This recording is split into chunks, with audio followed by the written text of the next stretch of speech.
Баршаға сәлем достар, қалдарың қалай?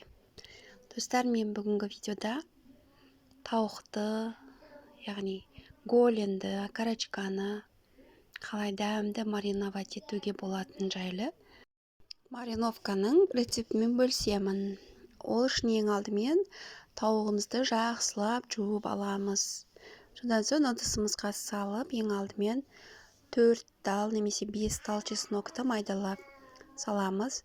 Содан соң приправа для курицы или тауықтың приправасы или универсальный приправа салсаңыз болады, бір қасық. Содан соң тұзды кішкентай қасықпен бір қасық саламыз. Соевый соусты үлкен қасықпен 1,5 қасық саламыз. 1 қасық томат саламыз.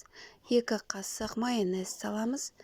1 қасық үлкен қасықпен сұйық май, өсімдік майын салып араластырамыз.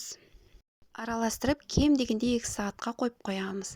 Бұл жерде соевый соус қосқаннан кейін тұзды азырақ саламыз. Содан соң қызып тұрған духовкамызға 170 градуста жарты сағатқа 40 минутқа пісіріп аламыз. Өте дәмді, өте әдемі болып шығады.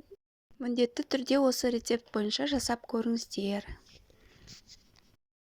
Достар, менің келесі видеоларымды жіберіп алмас үшін менің каналыма жазылып қойыңыздар. Рахмет.